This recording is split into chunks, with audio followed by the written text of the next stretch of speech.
Hello students, study hack with math channel में आप सभी का स्वागत है। आज हम करने जा रहे हैं डेटाबेस में new topic which is traditional file system, TFS. Traditional file system क्या होता है, क्या इसके एडवांटेजेस, क्या इसके डिसएडवांटेजेस होते हैं, आज हम सब डिटेल में रीड करेंगे। तो फर्स्टली हम स्टार्ट करते हैं इसकी डेफिनेशन से। इन द टीएफएस हमारे चैनल स्टडी हैक विद महक को लाइक, ज़्यादा से ज़्यादा शेयर एंड सब्सक्राइब करें। अगर आपने सब्सक्राइब कर दिया है तो बाकी सभी डिवाइसेस से भी सब्सक्राइब करा सकते हैं, क्योंकि सब्सक्राइबर्स बहुत ज़रूरी हैं। देन कमेंट करें। such file is dependent on the other file. If you want to modify the other file, any file, then you have to modify the all program that user that have the data. मतलब अगर आप एक file के data को अगर change करते हो, मतलब जैसे आपके पास 4 फाइल्स हैं, स्टूडेंट की 4 फाइल्स हैं, अकाउंट सेक्शन की अलग है, सब्जेक्ट डिटेल अलग है, और जितना भी एक्स्ट्रा फाइल है, सब्जेक्ट्स की अलग से फाइल है, ट्रांसपोर्ट की अलग से फाइल है, लाइब्रेरी की अलग से फाइल है। लेकिन जितने भी फाइल्स हैं उन सब में एक स्टूडेंट ऐसा है या बहुत सारे स्टूडेंट ऐसे भी हैं जिनका नाम सब फाइल्स में है, जितने भी फाइल्स हैं सब में है। अगर आपने ये करा कि एक फाइल में तो स्टूडेंट की फीस चेंज कर दी अकाउंट में, लेकिन बाकी जितने भी फाइल्स बची है लाइब्रेरी की, सब्जेक्ट की, उन फाइल्स में नाम चेंज नहीं किया या फीस चेंज नहीं की, तो इससे क्या हुआ, डुप्लीकेसी होगी, रिडंडेंसी होगी और डेटा कैसा हो गया, इनकंसिस्टेंट हो गया। डेटाबेस में इनकंसिस्टेंट डेटा और डुप्लीकेट डेटा अलाउड नहीं होता। तो इसके लिए हम क्या कर सकते हैं, टीएफएस का मतलब ये होता है जब हमारे पास फाइल्स हैं, वो फाइल्स एक दूसरे पे डिपेंड करती हैं, इंटर रिलेटेड है। तो अगर एक फाइल में चेंज हो रहा है तो हमें साथ साथ दूसरी फाइल में भी चेंज करना पड़ेगा, जितने भी फाइल्स होगी, नहीं तो वो क्या बन जाएगा, डेटा इनकंसिस्टेंट बन जाएगा और वो डेटाबेस को सपोर्ट नहीं करेगा। तो वही चीज यहाँ पर लिखी हुई है कि in the TFS each file is dependent. TFS में क्या होता है, जितने भी हमारे पास फाइल्स होती हैं वो डिपेंडेंट होती हैं ऑन द अदर फाइल। एक फाइल है वो दूसरी फाइल्स के ऊपर क्या है, डिपेंडेंट है।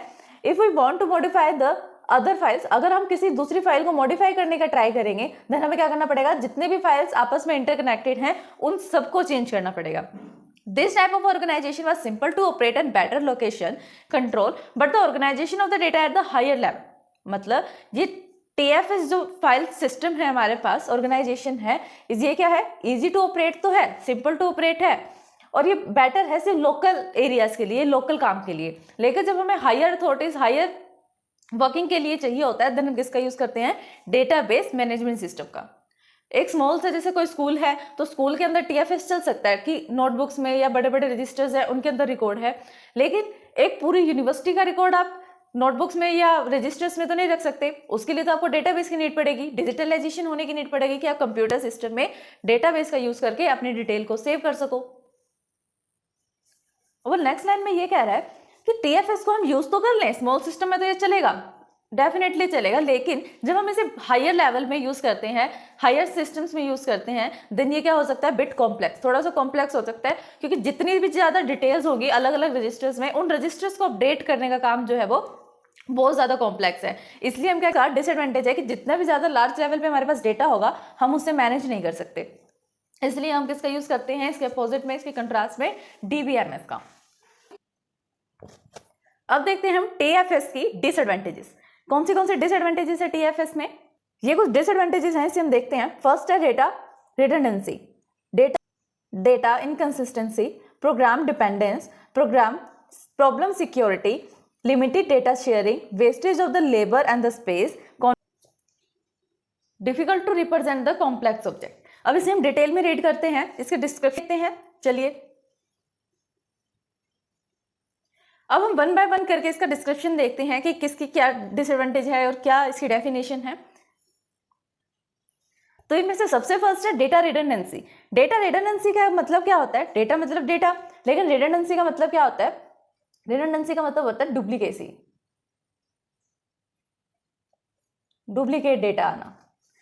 It mean the representation of the data store in the many file. इसका मतलब क्या है कि जो भी हमारे पास डेटा है उसको हमने रिप्रेजेंट कर दिया मैनी फाइल्स में, अलग अलग फाइल्स में स्टोर कर रखा है, वो बहुत सारी फाइल हैं। For an example, account, class register, transport, establishment may have to the same information of the student roll number and name, so it requires a lot of space, storage and time. Also require the additional efforts to keep all the file up to the date. अब इसका भी same meaning है और same example इसने भी दे रखा है जो मैंने आपको बताया था कि एक स्टूडेंट की डिटेल को आपने स्टोर करना है, आपने उसको अकाउंट सेक्शन की रजिस्टर में भी स्टोर किया, क्लास रजिस्टर में भी किया, ट्रांसपोर्ट में भी किया, क्या किया स्टोर, एक तो रोल नंबर का कॉलम और एक नेम का कॉलम जो सबके अंदर सेम है। अगर कहीं पे रोल नंबर चेंज हो रहा है बाय चांस या किसी स्टूडेंट का नेम चेंज हो रहा है तो आपको जितनी जगह पर उसका नाम लिखा होगा उन सबको चेंज करना होगा, नहीं तो डेटा में क्या आ जाएगा, डुप्लीकेसी आ जाएगी। नेक्स्ट पॉइंट है हमारे पास डेटा इनकंसिस्टेंसी। डेटा इनकंसिस्टेंसी में क्या होता है, it require in the case of the updation it require when some data don't have to update in every file.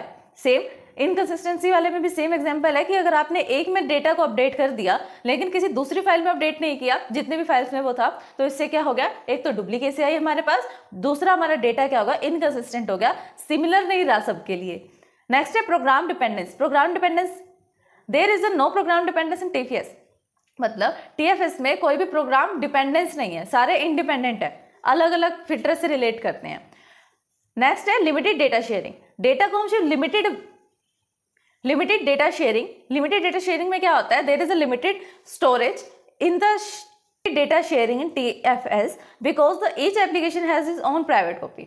मतलब इसमें हम बहुत लिमिटेड शेयर करते हैं किसी दूसरे पर्सन के साथ अपनी डिटेल को, क्योंकि जितनी भी डिटेल होगी वो उसके पास खुद की भी होगी, तभी तो वो रिडंडेंसी हो रही है। अकाउंट वाले के पास अलग से डिटेल है, क्लास रजिस्टर में अलग से डिटेल है, ट्रांसपोर्ट के लिए अलग से डिटेल है, तो वो ज़्यादा डेटा तो शेयर नहीं करेंगे ना आपस में। हो सकता है वो कुछ information, some bit of information को शेयर कर लें, लेकिन सारी इन्फॉर्मेशन तो शेयर नहीं करेंगे, इसलिए यहाँ पर क्या है, लिमिटेड है। और दूसरा कारण क्या है कि जब भी हम टीएफएस की बात करते हैं तो जितना भी हमारा रिकॉर्ड होता है वो नोटबुक में और रजिस्टर्स में स्टोर होता है, लेकिन जब डीबीएमएस की बात करते हैं उसके अंदर क्या होता है, डिजिटाइज, मतलब कंप्यूटर सिस्टम में स्टोर होता है। अब कंप्यूटर से तो आप इजीली शेयर कर सकते हो, लेकिन नोटबुक्स को, रजिस्टर को, इतने सारे जो रजिस्टर्स हैं उनको कौन शेयर करेगा, शेयर करना इम्पॉसिबल हो जाएगा, कॉम्प्लेक्स हो जाएगा सिस्टम हमारा, इसलिए हम शेयर भी क्या करते हैं, लिमिटेड करते हैं। नेक्स्ट है प्रॉब्लम ऑफ सिक्योरिटी। सिक्योरिटी की प्रॉब्लम क्या है, there is very difficult to manage the security and access register. जितने भी हमारे पास रजिस्टर्स है उनकी सिक्योरिटी करना, उनके डेटा को मैनेज करके रखना, एक्सेस करना। अब किसी के ऊपर रजिस्टर्स को ओपन करने का या उससे एक्सेस करने का, उससे रीड करने का तो आप कोई बोर्ड नहीं लगा सकते, लेकिन इंक्रिप्शन लगा सकते हो आप सिर्फ डीबीएमएस में। रजिस्टर में कोई इंक्रिप्शन नहीं लगता, कोई एक्सेस पे बाउंड नहीं कर सकते आप किसी को। नेक्स्ट पॉइंट हमारा difficult to represent the complex object. जब हम कॉम्प्लेक्स ऑब्जेक्ट की बात करते हैं तब हम रिप्रेजेंट नहीं कर सकते डेटा को टीएफएस का यूज करके, because some data object may have so variable length which have might the produce difficulty to representation in the files। जब हम फाइल सिस्टम में किसी डेटा को स्टोर कर रहे हैं वो तो फिक्स हो गया, क्योंकि एक बार अगर हमने लिख दिया फाइल पर डेटा तो वो लिख दिया, उसको हम चेंज नहीं कर सकते। अगर चेंज करना है, उसको अपडेट करना है तो हमें नई फाइल बनानी पड़ेगी, लेकिन कंप्यूटर सिस्टम में ऐसा कुछ नहीं होता, हमें नई फाइल बनानी कंपलसरी हो, हम डायरेक्टली उसको ओपन करके उसमें अपडेशन भी कर सकते हैं without creating the new file. Next point हमारा कॉन्करेंट एक्सेस अनोमलीज। इसका मतलब क्या होता है, since the data may have been accessed by the made different application program which have not been previously coordinated supervision in the various difficult। अभी क्या कह रहा है कि since data may have been accessed, जब भी हम डेटा को क्या कर रहे हैं, एक्सेस कर रहे हैं, may have difficult to application program। ये क्या है, डिफरेंट एप्लीकेशन प्रोग्राम्स होते हैं हमारे पास कि जिसके थ्रू हम डेटा को एक्सेस कर सकते हैं डेटाबेस में से, लेकिन उसको कोऑर्डिनेट करना, सुपरविजन करना क्या हो जाता है, थोड़ा डिफिकल्ट हो जाता है। नेक्स्ट पॉइंट है हमारे पास wastage of the labour and the space. TFS में क्या होता है, जब हमें लार्ज अमाउंट में डेटा को स्टोर करना होता है या मैनेज करना होता है उस टाइम पर वेस्टेज होती है लेबर की और स्पेस की। मतलब लेबर का जो वर्किंग है, उनका वर्क जो है, और उनका स्पेस जहां पर हम वर्किंग करके रख रहे हैं, इतनी सारी फाइल्स को मैनेज कर रहे हैं, वो स्पेस क्या हो रहा है, वेस्ट हो रहा है। File processing multiple copies of the data in the different fields, this need to the duplicate entries of the some data may have the many time it result into the wastage of the storage space and labor part। इसका मतलब क्या है, example लेते हैं हम इसका। जैसे एक स्टूडेंट है, स्टूडेंट की डिटेल को आपने 3 रजिस्टर में स्टोर किया, क्लास रजिस्टर है, अकाउंट का है और ट्रांसपोर्ट का है। अब आपने उसको क्या करा, एक रजिस्टर में चेक किया, अकाउंट वाले सेक्शन में मिल गया, दूसरे रजिस्टर में चेक किया, क्लास रजिस्टर में मिल गया, लेकिन हमारे चैनल स्टडी हैक विद महक को लाइक, ज़्यादा से ज़्यादा शेयर एंड सब्सक्राइब करें। अगर आपने सब्सक्राइब कर दिया है तो बाकी सभी डिवाइसेस से भी सब्सक्राइब करा सकते हैं, क्योंकि सब्सक्राइबर्स बहुत ज़रूरी हैं। देन कमेंट करें। ट्रांसपोर्ट वाले रजिस्टर में जब आपने चेक किया, आपको उसका नेम शो नहीं हुआ, आप उसको ढूंढ ही नहीं पाए कि नेम कहाँ पर है, लेकिन था क्या सिस्टम, उसके अंदर नेम तो था लेकिन आप नहीं ढूंढ पाए, और आपको क्या लगा, नेम ना मिलने पर किसके अंदर तो नेम है ही नहीं, आपने री एंटर कर दिया नेम। तो री एंटर करने से क्या हुआ, सेम रजिस्टर में सेम स्टूडेंट का डेटा 2 टाइम स्टोर हो गया और भी ज्यादा डुप्लीकेसी बढ़ गई। इससे क्या हुआ, एक तो स्पेस का हमारे पास डिसएडवांटेज होगा कि हम स्पेस को फिल कर रहे हैं। जहां पर किसी न्यू स्टूडेंट का डेटा एंटर हो सकता था, वहां पर क्या हुआ, किसी प्रीवियस स्टूडेंट का डेटा 2 बार एंटर हो गया। दूसरा लेबर कि आपने उसको सर्चिंग करने में कितना टाइम लगाया, कितनी वर्किंग लगाई, और देन उसको इंसर्ट करने में आपको क्या टाइम लगाया, क्या वर्किंग थी आपकी।